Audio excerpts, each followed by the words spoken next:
आपले सगळ्यांचे लोकप्रिय आमदार, विधिमंडळातील माझे सहकारी दिलीप अण्णा मोहिते पाटील, सौभाग्यवती सुरेखाताई मोहिते पाटील, जिल्हा परिषदेच्या माजी अध्यक्ष निर्मलाताई पानसरे, आपले तालुक्याचे अध्यक्ष कैलास सानभोर, दूध संघाचे संचालक अरुण चांबारे, शांताराम बापू चव्हाण, संध्याताई जाधव, रुपालीताई पानसरे, कमलताई कड, लताताई गोपाळे, कैलास लिंबोरे, मुबीन काझी, विठ्ठल वनघरे, जयसिंगराव दरेकर, राजाराम लोखंडे, अरुण चौधरी, कांचनताई ढमाले, अशोक राक्षे, बाबासाहेब दरगुडे, विलास कातोरे, शांताराम सोनवणे, जीवन सोनवणे, विनोद टोपे, रणजित गाडे, मयूर शेठ मोहिते, भरत कड, हनुमंत कड, नंदाताई कड, विनायक घुमटकर, सरफराज शिकिलकर,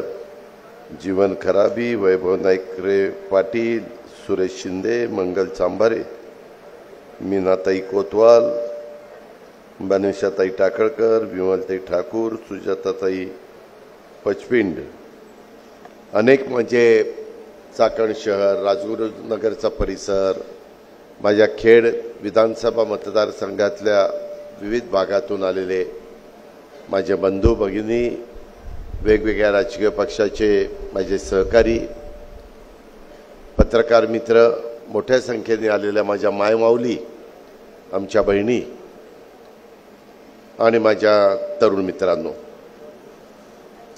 आज खरं तर खेड तालुक्यातील आळंदी, चाकण, राजगुरुनगर या शहराच्या दृष्टीनं अत्यंत महत्त्वाचा दिवस आहे असं मला वाटतं।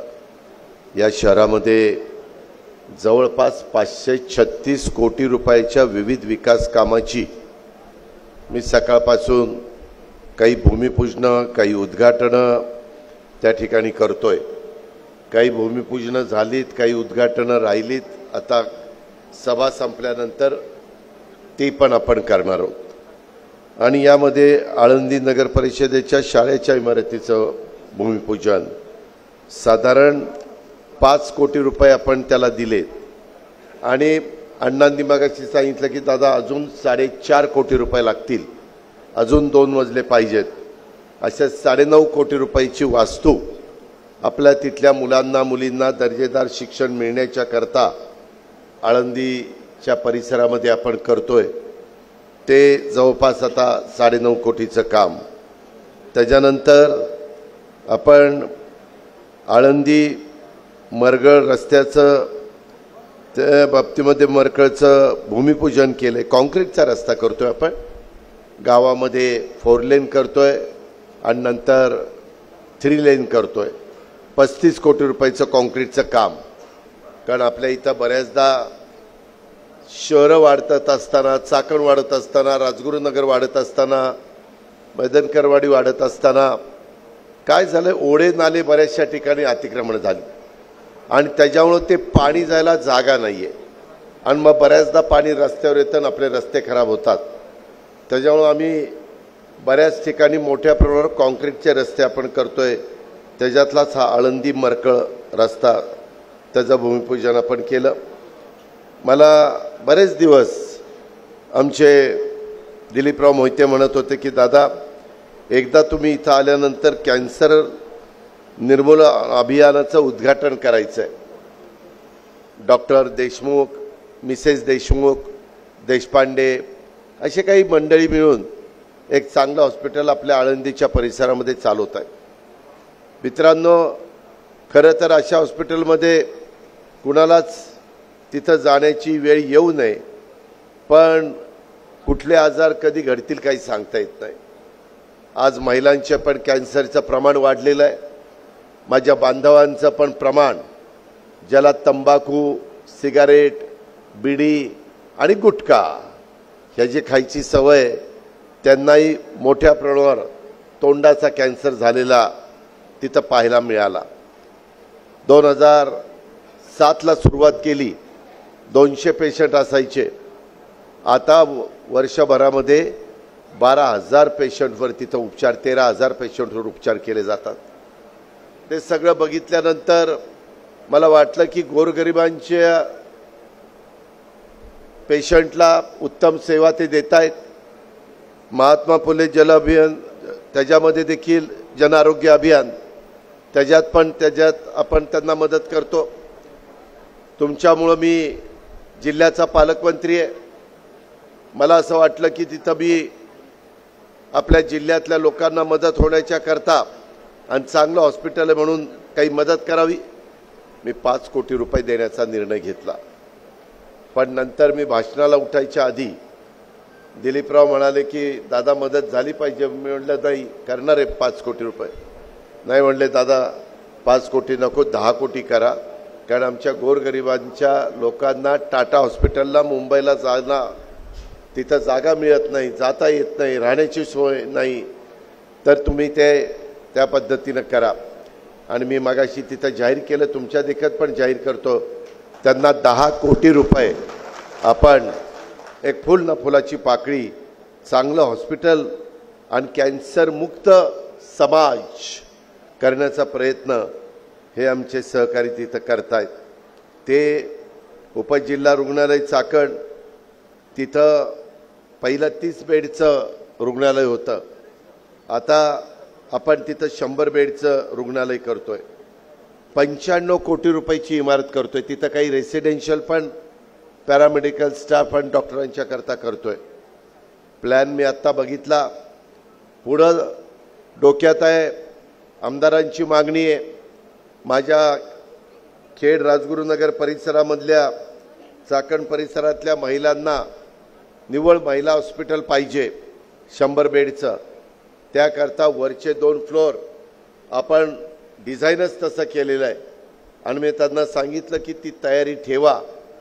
मी हे 100 बेडचं महिलांचं हॉस्पिटल हे देखील आपण महिलांच्या करता तिथं उभं करू. ती तुमच्या आमदारांची मागणी आहे, माझ्या महिला वर्गाची मागणी आहे आणि भावाच्या नात्याने माझ्या बहिणींचं ऐकणं माझं कर्तव्य आहे. आणि त्याच्यामुळं ते पण काम आपण तिथं करू. आणि 95 कोटीचं उपजिल्हा रुग्णालयाचं पण भूमिपूजन केलं. आता आपण एक सत्कार दिलीपराव मोहितेंचा त्या ठिकाणी केला आहे. परंतु मला एक सांगायचं आहे की खेड आळंदी मतदारसंघाचे लोकप्रतिनिधी या नात्याने तुम्ही अनेकदा आमच्या दिलीपराव मोहिते पाटलांना निवडून दिलं. उत्कृष्ट भाषण पुरस्कार त्यांना दिल्याबद्दल माझ्या हस्ते तुम्ही सत्कार केला. या कार्यक्रमाला माझं आळंदी, माझं चाकण, माझं खेड या परिसरातल्या बंधू भगिनी आणि तरुण मित्रांचं मी मनापासून स्वागत इथं आल्याबद्दल करतोच. परंतु एक चांगला निर्णय तुम्ही घेतला त्याबद्दल आणि उत्कृष्ट भाषणाबद्दल त्यांचा पुरस्कार मिळाल्याबद्दल सत्कार केला. मी त्याबद्दल पुढे येतो. पण एक चांगला पायंडा तुम्ही पाडलेला आहे. आपल्या सर्वांचं आराध्य दैवत छत्रपती शिवाजी महाराज, राजर्षी छत्रपती शाहू महाराज, महात्मा ज्योतिराव फुले आणि भारतरत्न डॉक्टर बाबासाहेब आंबेडकर, स्वराज्य जननी जिजाऊ माँसाहेब, क्रांतिज्योती सावित्रीबाई फुले, पुण्यश्लोक अहिल्यादेवी होळकर आणि रमाई माता या सगळ्या महामानवांच्या चरणी मी वंदन करतो. संत ज्ञानेश्वर माऊली आणि खेडचे सुपुत्र थोर स्वातंत्र्य सेनानी हुतात्मा शिवराम हरी राजगुरू यांना देखील मी सुरुवातीलाच अभिवादन करतो. सध्या गणेश उत्सवाची धामधूम तुमच्या माझ्या महाराष्ट्रामध्ये, देशामध्ये आणि काही परदेशात पण गेलेले महाराष्ट्रीयन लोक तिथं हा गणेशोत्सव साजरा करतात. 1.5 दिवसाच्या गणरायाचं आपण विसर्जन केलं. त्याच्यानंतर काही 3, 5, 7 दिवसाचं पण विसर्जन करायला लागतात. गौरी पण आलेले आहेत आणि एक आनंद समाजामध्ये आपल्याला पाहायला मिळतो. सर्व जाती धर्माची लोक गणेशोत्सवामध्ये गुण्या गोविंदानी एकमेकाला शुभेच्छा देत असतात, सहभागी होत असतात आणि ती परंपरा आहे. जसा छत्रपती शिवाजी महाराजांनी 18 पगड जातींना आणि 12 बलुतेदारांना घेऊन हिंदवी स्वराज्याची स्थापना केली, तोच विचार हा आपल्याला पुढे तारून नेणार आहे. त्याच्यात वेडं वाकडं कधी काही मनात आणता कामा नये. आज कधी कधी काही राजकीय पक्षातल्या एखाद दुसरी व्यक्ती एखाद्या समाजाबद्दल, एखाद्या घटकाबद्दल, एखाद्या धर्माबद्दल एवढं वाईट बोलतात, त्या गोष्टीशी आम्ही कुठे अजिबात म्हणजे आमचा त्या गोष्टीला पूर्णपणे विरोध आहे. हे होता कामा नये. तुम्हाला विचारधारा मांडण्याचा अधिकार दिला, तुम्ही मांडा ना. मतांतर असू शकतं, विचारधारा वेगवेगळी असू शकते, पण तुम्ही कुठल्या तरी जातीला, कुठल्या तरी पंथाला, कुठल्या तरी धर्माला तुम्ही वेगळ्या पद्धतीनं बोलता आणि समाजामध्ये तेढ निर्माण करता, समाजामध्ये दुही निर्माण करता. हे कदापि महाराष्ट्र शिवशाहू फुले आंबेडकरांचा महाराष्ट्र कापून घेणार नाही. आणि असल्या सर्व गोष्टींचा राष्ट्रवादी काँग्रेस पक्ष सक्त शब्दामध्ये विरोधच करत राहील. आणि त्याच्यामध्ये जी काही कायदेशीर ॲक्शन असेल ते घ्यायला देखील आम्ही मागं पुढं पाहणार नाही. याबद्दलची पण ग्वाही मी आपल्या सर्वांना या निमित्तानं देतो. गणरायाच्या आगमनाबरोबरच घरामध्ये धान्याची समृद्धी येईल, समाजात आनंद, उत्साह, भक्ती, चैतन्याचं वातावरण ह्या निमित्तानं निर्माण होतं. पाऊस चांगला झाला आहे, धरणं सगळी भरली, एक चांगला वर्ष आपलं त्या ठिकाणी जाणार आहे. आणि भक्तिमय वातावरणात साजरा होत असलेला गणेशोत्सव निसर्गाची काळजी घेत पर्यावरणपूरक पद्धतीनं साजरा करावा, असं पण मी आव्हान ह्या निमित्तानं सगळ्या गणेश भक्तांना निश्चितपणे करेन.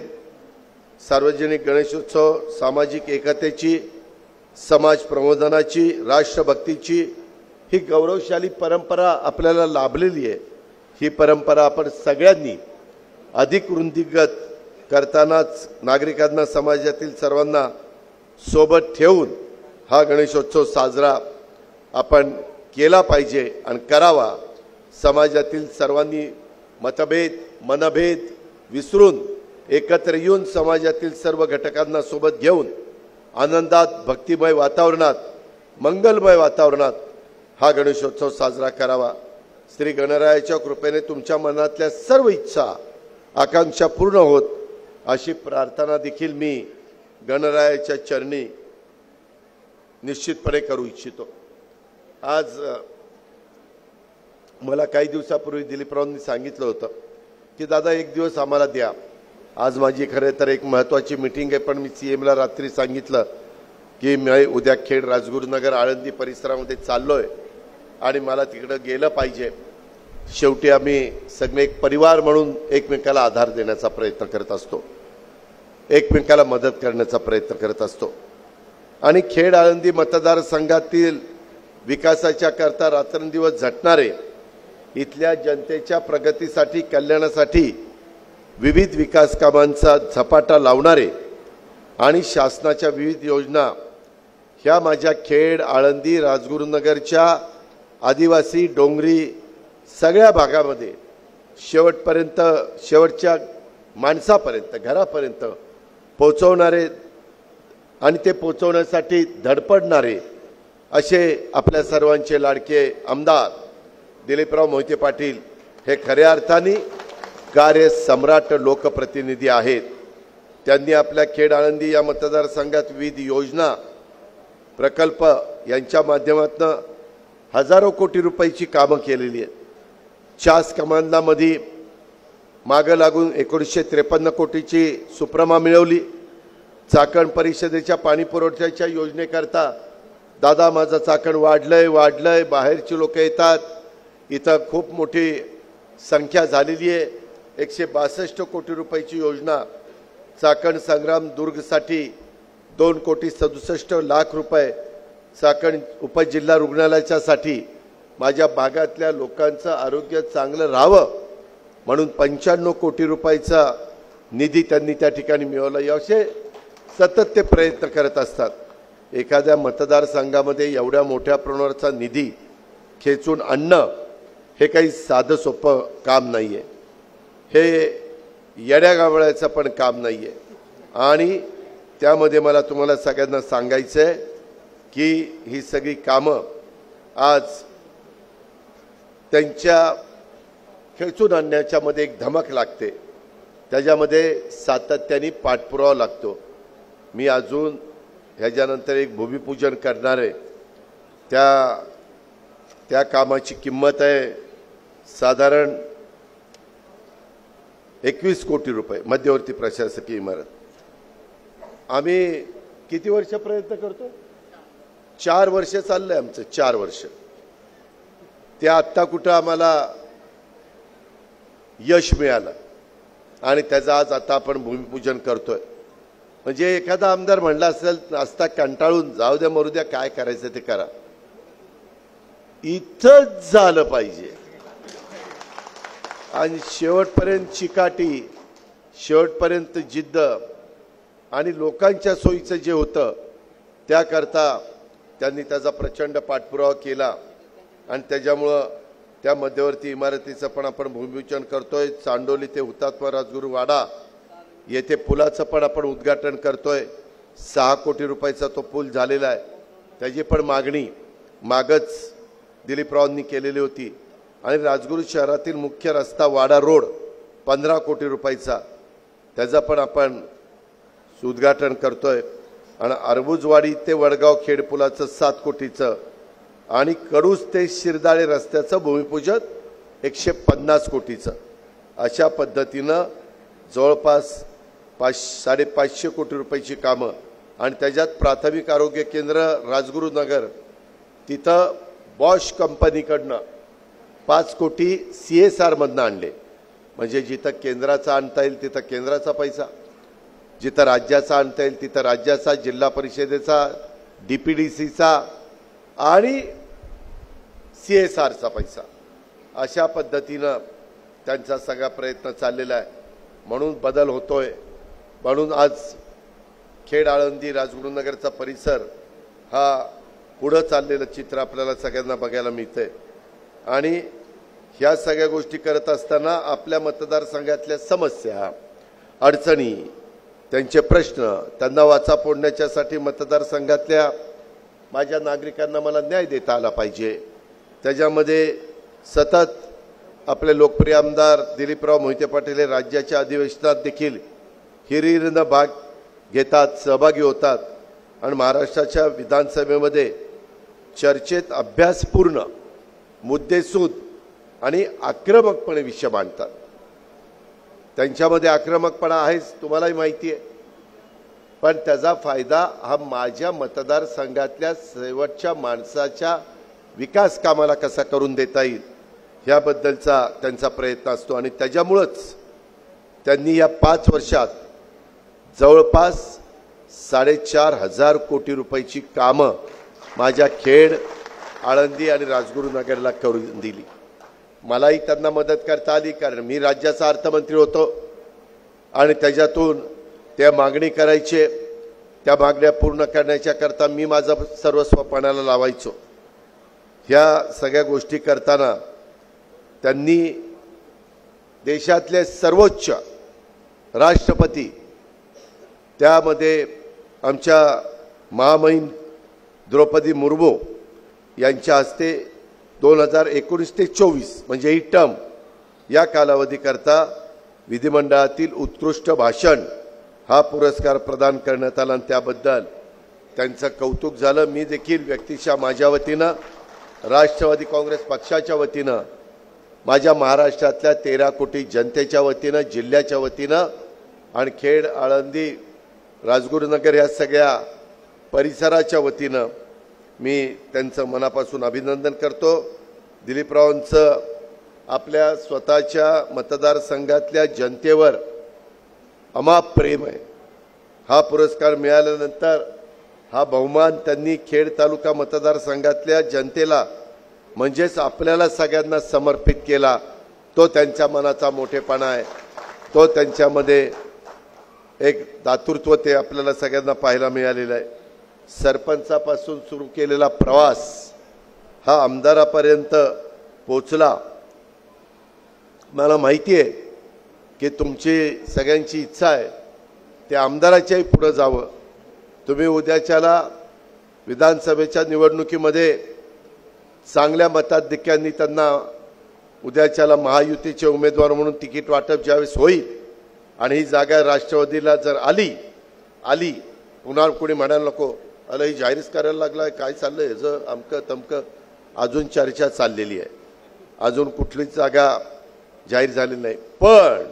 पण राष्ट्रवादीला महायुतीच्या वतीने ती मिळाली तर साधारण सगळ्यांचा कल कार्यसम्राट आमदारांना अजून एक संधी द्यावी आणि तुमच्या मनातलं अपुरं राहिलेलं जी गाडी सरपंचापासून आमदारापर्यंत थांबली ती पुढं पण जरा दिव्यापर्यंत पोचली पाहिजे ही तुमची इच्छा आहे.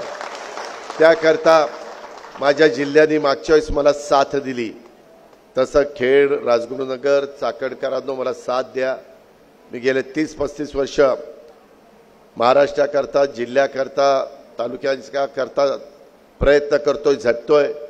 आज माझ्या पंतप्रधान मोदी साहेब किंवा अमित भाई यांच्या सगळ्यांच्या ओळखी आहेत. केंद्रात त्यांचं सरकार आहे UPAचं या NDAचं आणि NDAचं सरकार असताना तिसऱ्यांदा ते आलेलं आहे आणि त्या सरकारमध्ये काम ते करतायत. तिथलाही पैसा आपल्याला पाहिजे. आज मी ज्यावेळेस आत्ताच गणरायाचं दर्शन घेण्याच्या करता आपले अमित शहा आले होते त्यावेळेस मी त्यांना सांगितलं की अमित भाई काही करा माझ्या महाराष्ट्रातल्या कांदा उत्पादक शेतकऱ्यांची मनापासून मागणी आहे की आता निर्यात बंदी झाली नाही पाहिजे आणि ही निर्यात बंदी न होण्याकरता राष्ट्रवादी काँग्रेस पक्ष त्याचं सर्वस्व पणाला लावेल. तुम्ही काही काळजी करू नका. एवढ्यावरच नाही कापूस सोयाबीन ऊस ह्या पिकांना पण चांगला दर मिळाला पाहिजे आणि जिथं कुठं अतिवृष्टी झाली तिथल्याही माझ्या शेतकऱ्यांना सावरता आलं पाहिजे उभं राहता आलं पाहिजे. त्यांना मदत झाली पाहिजे त्यांचे पंचनामे झाले पाहिजे. ह्या प्रकारची कामं दुधाचा धंदा आहे. अरुण जिल्हा दूध संघाचा डायरेक्टर आहे. तिथं आम्ही 5 रुपये अनुदान सुरू केलं. बाबांनो आम्ही शेवटी शेतकरी आहे. तुम्ही पण अनेक जण शेतकरी आहे. आता दिलीपराव मोहिते पाटील बोलत होते तेव्हा इतके लोक जवळ बसून मला फोटो काढून घेत होते आणि मी पण त्यांना विचारत होतो धंदा पाणी. त्याच्यातले बहुतेक जण म्हणले दादा आपले वेअर हाऊस आहे कुणाचे 3 लाख स्क्वेअर फीट कुणाचे 2 लाख आणि ह्याच्यातनं तुम्ही 2 पैसे कमवता. कमवा चांगला व्यवसाय करा. चांगल्या व्यवसायाच्या करता जिथं अडचणी येतील तिथं तुमच्या पाठीशी अजित पवार आणि दिलीप मोहिते पाटील उभा आहे. काळजी करू नका. पण मी दुपारी आता सगळ्या पोलीस प्रमुखांना बोलवलेलं आहे.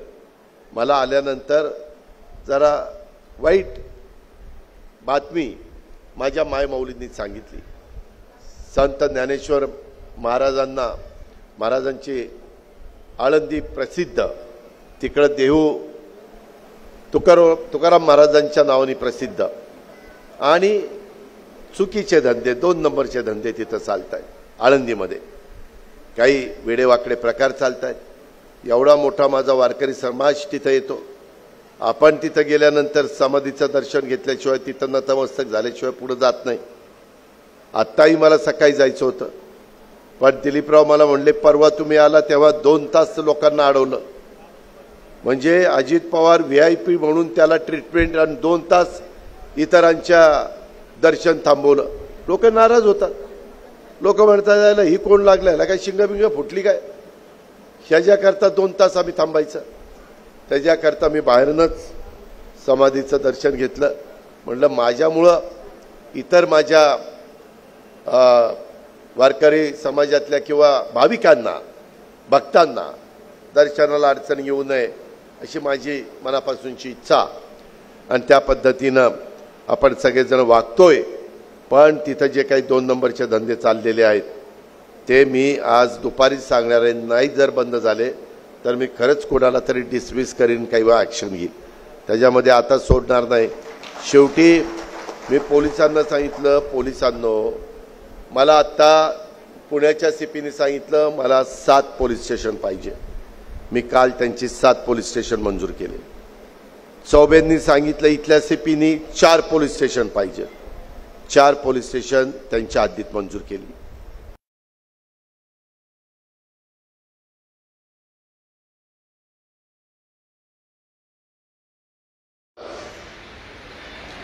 50 कोटी रुपये 2-3 वर्षात काढायला लागेल आणि गाड्या चांगल्या पाहिजे, इतर सुविधा करतोय.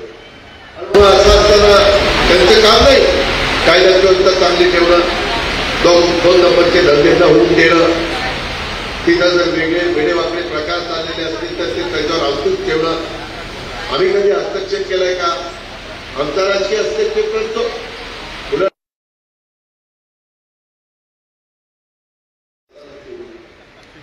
किंवा सरकार चुकत असेल तर त्याला मोक्का लावा, पण हे आम्ही सतत सांगतो.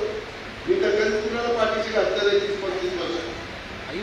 त्याकरता विकासचे अधिकारी त्यांनी पण त्याची नोंद घ्यावी आणि दुपारी पण मी तिथं बोलणारच आहे त्या अधिकाऱ्यांशी. हे सगळं आपण पाहतोय. गेले 20 वर्ष ते त्यांच्या दिलीपराव विविध कार्यकारी सोसायटीचे संचालक आहेत. हुतात्मा राजगुरुनगर शिक्षण मंडळ, मुक्ताई शिक्षण प्रसारक मंडळ माध्यमातून मोहिते पाटील यांनी तालुक्याच्या शैक्षणिक विकासाचं मोलाचं योगदान दिलेलं आहे. त्याच्यामध्ये राज्य सहकारी कृषी उत्पन्न बाजार समितीचे चेअरमन होते, पुणे जिल्हा बँकेचे संचालक आहेत, राज्य कृषी पणन मंडळाचे संचालक आहेत, जिल्हा परिषद सदस्य होते. कित्येक ठिकाणी त्यांनी कामं केली. 99 पासून राष्ट्रवादीची त्यांची डाळ जोडली. 2004 मध्ये ते पहिल्यांदा आमदार झाले. त्यानंतर 14 पर्यंत सतत 10 वर्ष आमदार होते आणि 19ला तिसऱ्यांदा विधानसभेत तुमच्या सगळ्यांचं प्रतिनिधित्व करण्याची संधी तुम्ही त्यांना दिली. त्यांच्या उज्ज्वल कारकिर्दीसाठी आणि उत्तम आरोग्यासाठी आणि दीर्घ आयुष्यासाठी मी त्यांना मनापासून शुभेच्छा देतो. त्यांच्या मागं अतिशय सावलीप्रमाणे सौभाग्यवती सुरेखाताई मोहिते त्या आमच्या भगिनी पण उभ्या राहिल्या. त्यामुळे सगळं आमचे दिलीपराव मोहिते पाटील साहेब हे करू शकले. आक्रमक माणसाला सांभाळायचं म्हणजे काही साध्य नाही. कार्य सम्राट जरी असले तर आक्रमक आहे. तो आक्रमकपणा शांत करताना सुरेखाताईचा किती त्रास होत असेल पण म्हणून मग तू सुरेखाताईचं कौतुक करतो. चाकण परिसराच्या विकासाला सातत्याने त्यांनी प्राधान्य दिलेलं आहे. त्यांनी नेहमीच खेडवर प्रेम केलेलं आहे. माझ्याही पुणे जिल्ह्यावर प्रेम आहे. त्यांनी मला नेहमी आपलं मानलं. कसले राजकीय चढउतार आले तरी त्यांनी माझी साथ मला नेहमी दिली आणि त्याच्यावर मलाही वाटायचं की शेवटी कसलाही प्रसंग आला तर दिलीपराव मोहिते पाटील आपल्या पाठीशी उभे राहतात आणि त्याच्यावर राज्य सरकारची तिजोरी आपल्याकडे आहे. त्याच्यामुळं त्यांना त्यांच्या मतदारसंघाच्या विकासाच्या करता जो काही निधी लागेल तो निधी आपण कमी पडू द्यायचा नाही. हे मी सतत डोळ्यासमोर ठेवलं. डीपीडीसीचा पण निधी असेल किंवा कुठलाही निधी असेल आणि आज पण खेळ आळंदी राजगुरुनगरकरांना मी तुम्हाला सांगतो या बाबतीत देखील पुढे पण तुम्ही निश्चिंत राहा. चाकण परिसराच्या विकासासाठी किंवा राजगुरुनगरच्या किंवा आळंदीच्या किंवा या मतदारसंघाच्या कधी तुम्ही अर्ध्या रात्री जरी मला हाक मारली तर मी तुमच्याकरता निश्चितपणे तुमच्या हाकेला ओ द्यायला तयार आहे. मी तुमच्या पाठीशी आहे याची खात्री देखील तुम्ही सगळ्यांनी बाळगा. राज्याचा अर्थमंत्री पालकमंत्री यांना त्याने राज्य सरकारच्या माध्यमातून जिल्हा नियोजनाच्या माध्यमातून पुण्याच्या चाकण सर्वांगीण विकासाच्या करता मी काम करतोय. दिलीपराव प्रयत्न करतायत. काही ठिकाणी अतिक्रमण काढली. आम्हाला पण कुठं कुठं गाडी लावतात काही करतात. ते अतिक्रमण काढायला वाईट वाटतं परंतु ट्रॅफिकची कोंडी सोडवण्याच्या करता ते नाईलाजास्तव करावं लागतं. कारण लोकसंख्या वाढते, वाहनं वाढतायत, रहदारी वाढते. त्याच्यावर सुरक्षिततेचा पण विचार आपल्याला करावा लागतो. त्याच्यामध्ये चाकण परिसरात खेड तालुक्याच्या विकासासाठी देखील दिलीपरावांनी तुमच्या सगळ्यांच्या पाठिंब्याच्या जोरावर माझ्याकडे आग्रह करून अनेक विकास कामं केलेली आहेत. यापुढेही विकास कामांचा वेग तसाच राहील आणि चाकण परिसरात एक विकसित औद्योगिक शहर म्हणून आपल्याला पुढे ते आणायचं आहे. चाकणच्या जनतेच्या जीवनामध्ये आर्थिक समृद्धी ही त्यांना आणि आपल्याला आणायची आहे आणि लोकांचं जीवनमान सुधारायचं आहे. आणि असेल तर आपली एकजूट ही असली पाहिजे। विकासाच्या मुद्द्यावर सर्वांनी एकत्र येऊन काम केलं पाहिजे। गावचा, तालुक्याचा, जिल्ह्याचा विकास करण्याची इच्छाशक्ती आणि ताकद ही कुणाकडे आहे हे विचारात घेऊन त्याच्या पाठीशी आपण भक्कमपणे उभं राहिलं पाहिजे। आपण सर्वांनी विचारपूर्वक निर्णय घेतला पाहिजे आणि आपले कार्यसम्राट आमदार दिलीपराव मोहिते पाटलांच्या पाठीशी खंबीरपणे आपण उभं राहावं। ते सांगतील त्याप्रमाणे आपण त्या ठिकाणी भूमिका घ्यावी आणि भावनेच्या भरात घेतलेल्या निर्णयामुळे नंतर पश्चाताप करण्याची वेळ येते। त्यामुळे पश्चाताप होईल असा निर्णय चाकणखेड परिसरातल्या जनतेने आजपर्यंत घेतला नाही, यापुढे देखील घेणार नाही याबद्दलची खात्री मला आहे।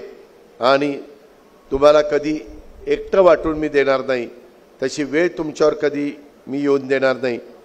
तुम्ही आणि तुमच्या मागे संपूर्ण ताकद कशी उभी राहील याबद्दलच माझा प्रयत्न राहील। आणि औद्योगिक विकासासह स्थानिकांना पण रोजगार कसा मिळेल, माझ्या चाकणचा वाहतुकी कोंडीचा प्रश्न हा देखील कशा पद्धतीने तो सुटेल याकरता देखील आमचा सगळ्यांचा प्रयत्न चाललेला आहे।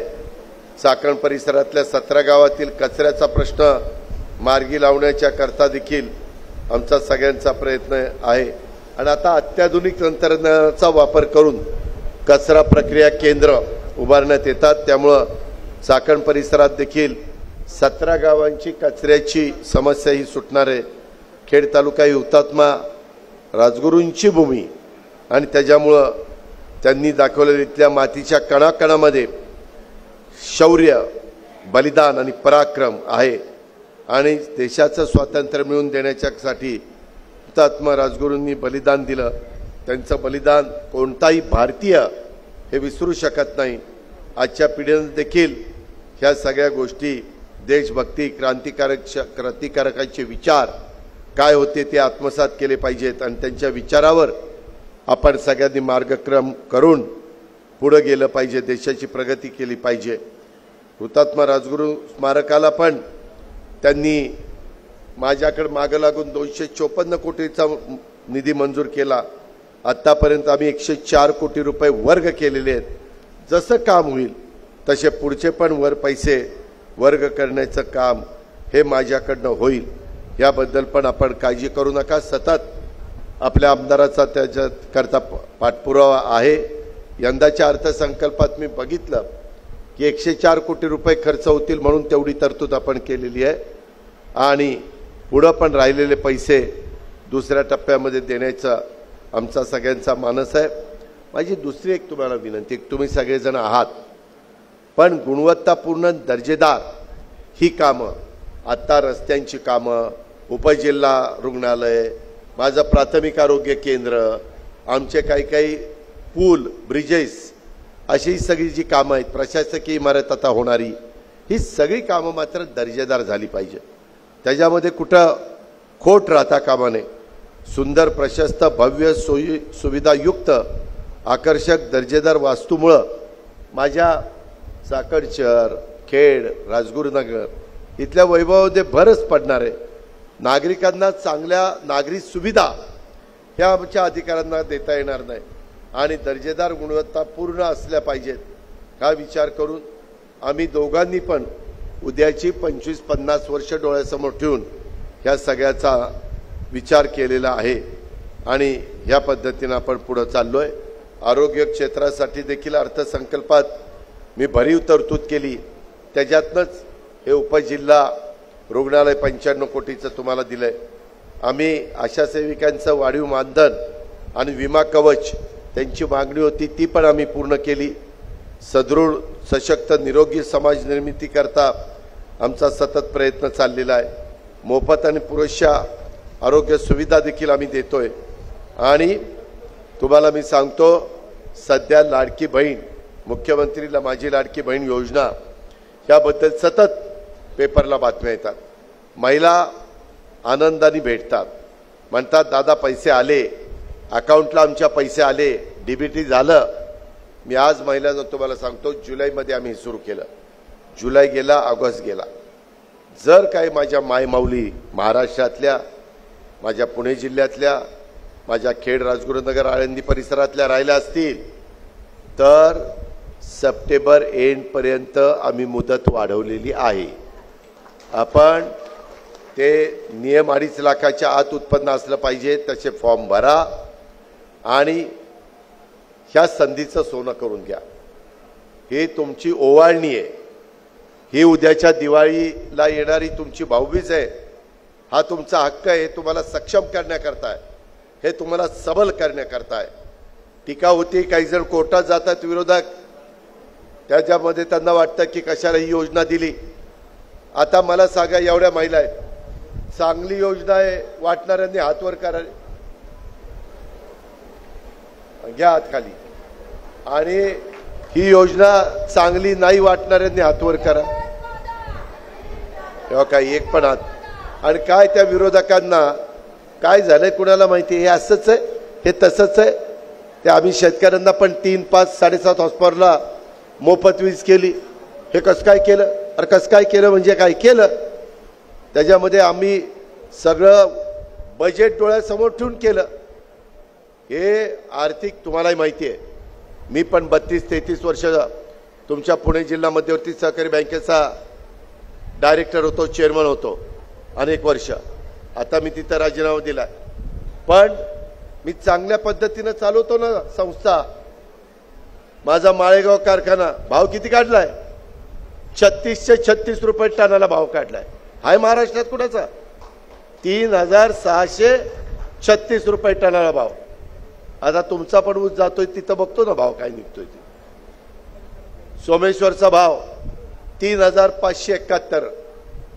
आणि एप्रिलमध्ये ऊस घालले उशिरा जातात त्यांना 200 रुपये जास्त. म्हणजे एप्रिल मधल्या ऊसाला तिथल्या शेतकऱ्याला 3771 रुपये मिळाले.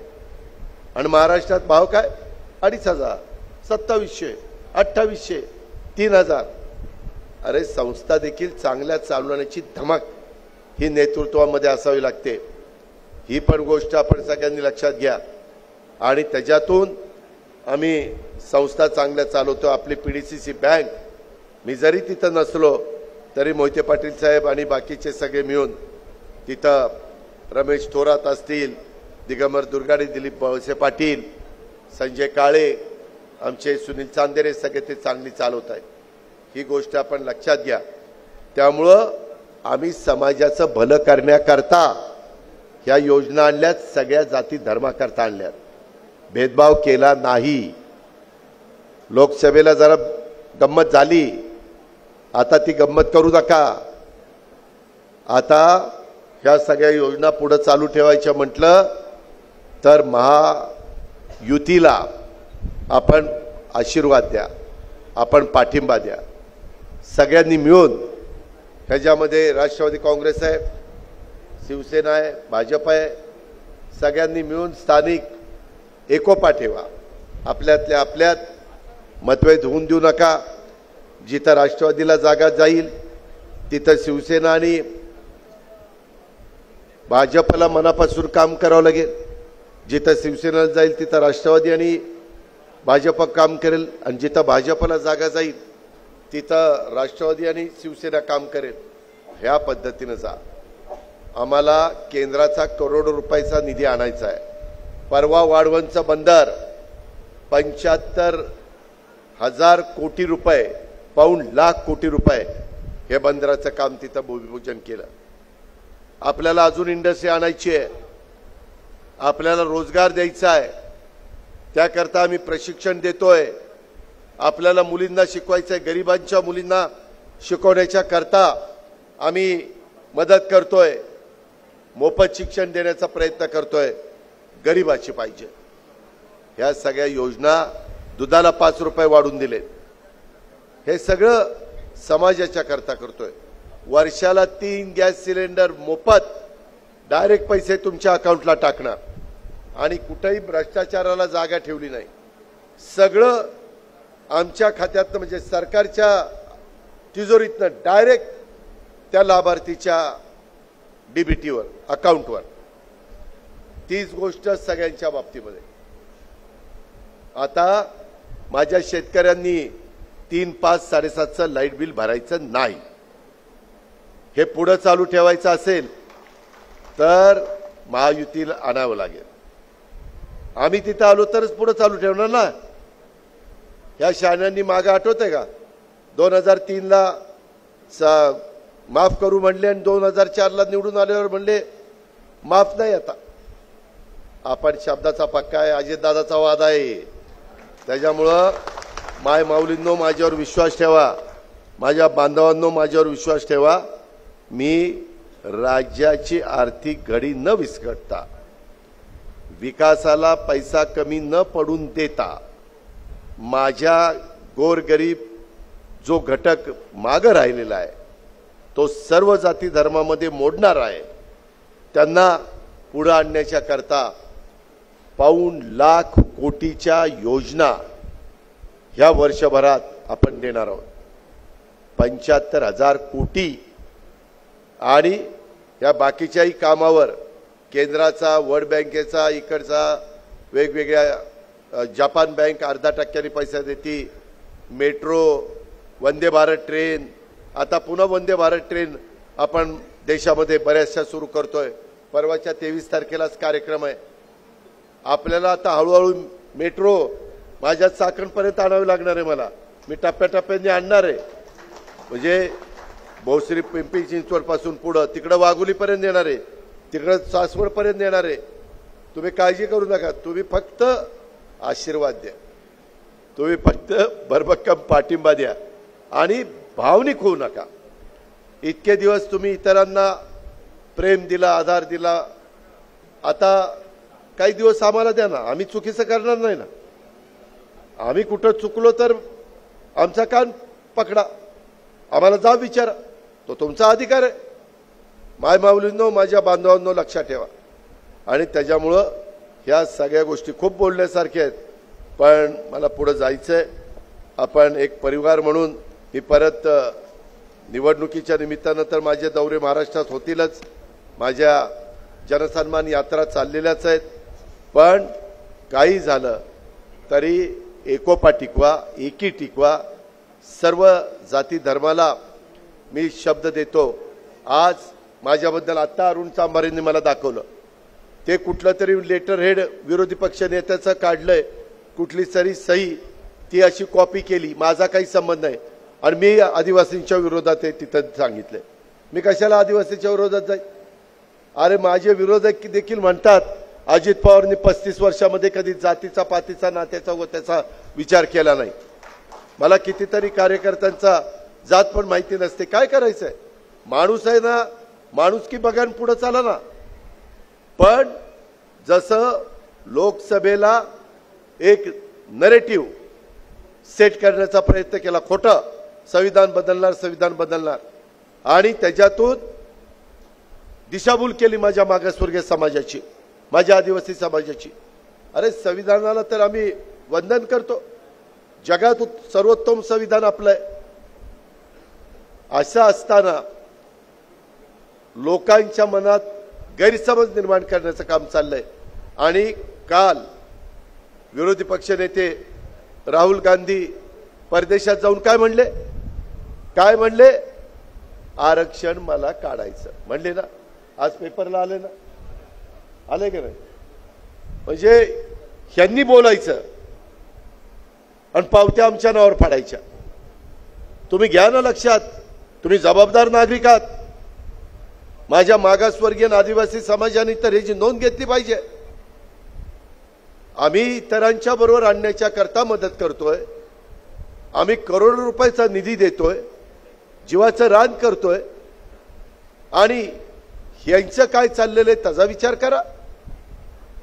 मध्ये छत्रपती शिवाजी महाराजांचा मालवणला पुतळ्याच्या बद्दलची एक दुर्घटना घडली. मी तिथं स्वतः गेलो, बघितलं, तिथं चौकशी करायला लावली. आणि जो दोषी असेल, किती मोठ्या बापाचा असू द्या, त्याला शासन झालंच पाहिजे, त्याला सोडणार नाही. काय झालंय? शिल्पकाराची चूक आहे का, आणखीन कोणाची चूक आहे? ते नेव्हीने बांधले का पीडब्ल्यूडीने बांधले, ते चौकशीत येईल ना बाहेर. पण त्याचाही काहींनी राजकारण करण्याचा प्रयत्न केला. अरे ते आपलं दैवत आहे. आज महाराजांचा पुतळा किंवा फोटो बघितला तरी आपण नतमस्तक होतो. या गोष्टी आपण लक्षात ठेवा. आणि त्याच्यामुळं माझी तुम्हाला विनंती आहे, काय लोकसभेला तुमचा अधिकारी झालं गेलं, गंगेला मिळालं, पण विधानसभेला या योजना चालू ठेवण्याच्या करता ही विकासाची गंगा माझ्या खेड, आळंदी आणि राजगुरुनगरला अधिक जोमाने पुढे नेण्याकरता आणि ज्या समस्याचा उल्लेख मी केला त्या समस्या सोडवण्याच्या करता आपण आम्हाला सगळ्यांना आशीर्वाद द्या, हीच आग्रहाची, नम्रतेची, कळकळीची विनंती करतो. पुन्हा एकदा आमच्या दिलीपराव मोहिते पाटलांना उत्कृष्ट वक्तृत्वाबद्दल जो पुरस्कार मिळाला त्याबद्दल सर्वोत्कृष्ट भाषण. मला तर 34 वर्ष झाली तरी मला काही सर्वोत्कृष्ट भाषणाचा पुरस्कार नाही, मला उत्तम संसदपटूचा पुरस्कार नाही. आता काय केल्यावर काय होणार आहे ते मला तर काय केलं. काय सुधारणा सांगा की दादा जरा भाषणात हा बदल कर म्हणजे तुला उत्कृष्ट भाषणाचा पुरस्कार मिळेल. सभागृहात दादा तू असं वाग, अजित असं वाग म्हणजे तू उत्तम संसदपटू होशील. जाऊ द्या, गमतीचा भाग जाऊ द्या, परंतु जे काम करतात त्याला शाबासकी मिळाली पाहिजे. त्याच्यातनं त्यांना हुरूप येतो. इतरांच्या मध्ये पण इच्छा निर्माण होती, अरे त्यांना मिळालं मला का नाही मिळत, आणि तो आणखीन जोमाने कामाला लागतो. तशा पद्धतीनं आपण आपली एकजूट टिकूया आणि आपल्या राज्याचा, आपल्या जिल्ह्याचा, आपल्या खेड, आळंदी, राजगुरुनगरचा अधिक चांगल्या पद्धतीनं कायापालट, सर्वांगीण विकास हा आपण त्या ठिकाणी साधून घेऊया, हीच अपेक्षा व्यक्त करतो. पण अरुण कुठे गेला? मी तुला आधीच सांगतोय, सगळ्या आदिवासी भागात सांगा, माझा दुरान्वय पण संबंध नाही. हे कुठंतरी ग्लोबल म्हणजे अलीकडे काय झेरॉक्स लावलं तरी ते काही दाखवता येतं. मी आदिवासींच्याच बाजूने, मी मागासवर्गीयांच्याच बाजूने, मी आरक्षणाच्याच बाजूने, मी कधीही वेगळा विचार करणारा माणूस नाही.